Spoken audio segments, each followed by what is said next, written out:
Hey there, thanks so much for joining me. I'm smiling a bit here because I got tech trouble as is common with all these weird things you have to do to get a live stream to happen.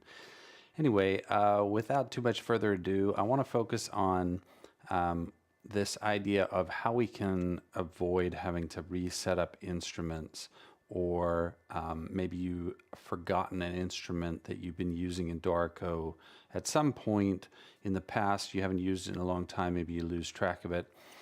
That's what happened to me recently. I had this snare drum that's part of the percussion in Berlin Percussion, and it was full of articulations and note heads, and I had right hand, left hand, and I had spent like ages getting the expression map set up, getting all the details, the note heads, but I haven't used it in a long time. I wanted to go back in and use it, and lo and behold, it wasn't there. And I'm sure that's not Dorico's fault, but probably something I changed along the way.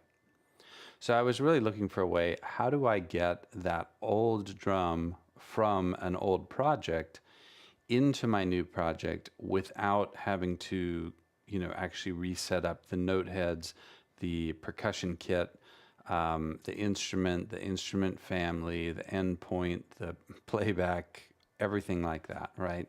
And thankfully, there's a really great solution for getting all that back. So hopefully that gives you, in a nutshell, an idea of why this would be useful to you and if this would be useful to you. So as soon as I figured this out, which I did with the help of the Steinberg forum, I thought this would be a perfect thing to share because I'm sure I'm going to run into it again, and a lot of other people are also running into this problem of just trying to get everything loaded in from like an old project.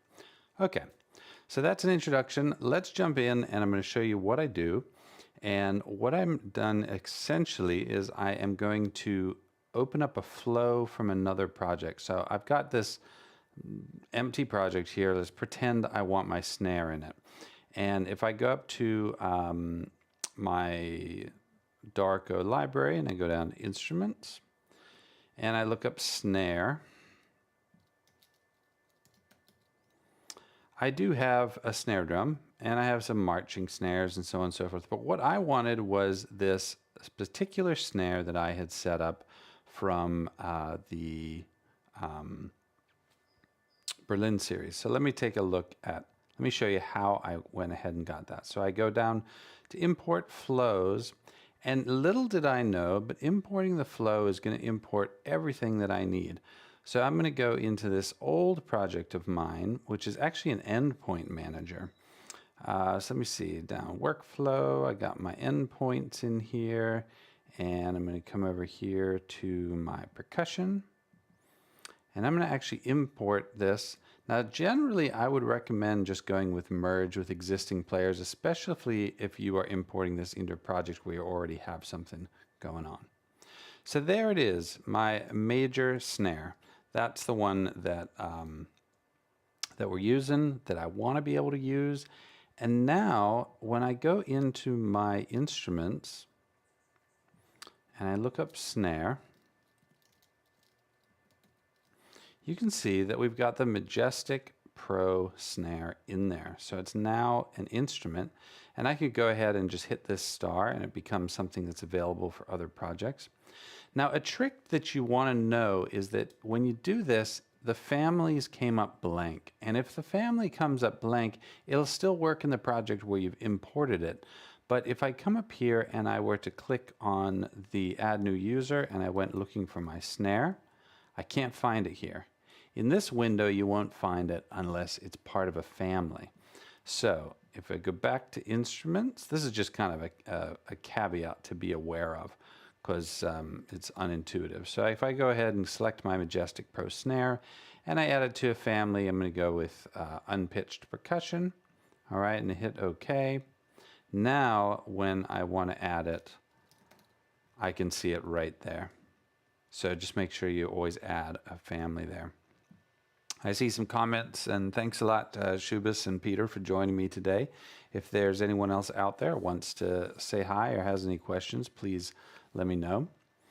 So yeah, now I have this snare in here, and the nice thing is that having imported it, not only do I have the instrument now in my instrument library, but if I go to my playing techniques, this is all the stuff that I had set up long ago. That's a real pain to set up all these articulations, the flam, the drag, the rough.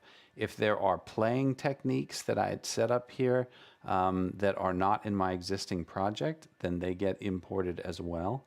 So now all I have to do is just go ahead and program my snare parts. It's really a fantastic way to go to realize that you can use import flow to quickly get hold of not just some music that you had written or some notation that you had written, but actually those playback settings and those percussion kits, playing techniques, playback techniques, all that sort of stuff come in along with it. So really, really nice. If you have any questions about this, please let me know. I'm just going to take a quick look at my comments down here. Raining in Panama, huh? Yeah, I imagine it gets pretty rainy down there in the summer, being sort of equatorial. Yeah. Yeah, speaking to that star not always working, I've had that same experience, Shubis, about clicking the star on the dialog windows. There's a number of places you'll find it, and if you mouse over it, it says save as default. I don't think that it is fully clear what it's supposed to do. I have found that on occasion it makes things more reliable from project to project, but I'm actually going to be sharing a solution to that on Thursday as well. This feature which I just discovered and started using in Dorico called the Library Manager. And I'm going to get into that on Thursday and talk about some of the uses for it. But if you're not familiar with it, check it out.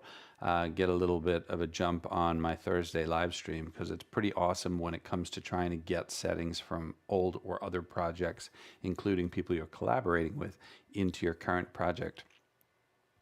Yeah, went through. Yeah, the Majestic Pro Snare, great instrument. I know you and I had also talked about the rototoms and percussion kits, and it's the case with a lot of these instruments now. The sampling is so advanced that to set them up properly and really get the most out of the library is like a major setup. And I'm down for that if I'm going to be able to reuse it again and again and again. But it's really frustrating if you have to actually do it over and over again. You have to do that setup. It really is kills my creativity. So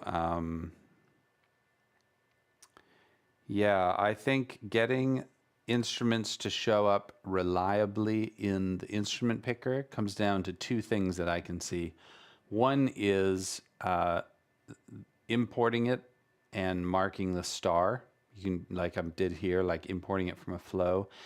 And the other thing is making sure that it has a family assigned to it. If it does not have a family, it doesn't show up in the picker, even though it'll show up in your instrument library, which is really frustrating.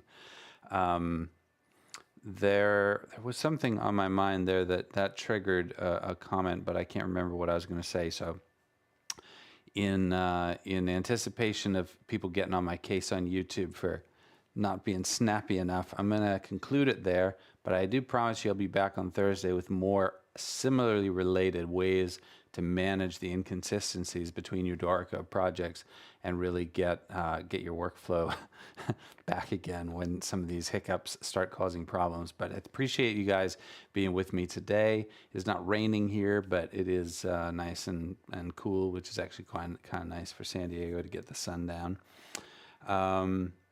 So yeah, I will see you guys on Thursday. Thank you again so much for joining me, and please like and subscribe. It helps me surface these videos. I'll see you again in a couple days. All right, bye for now.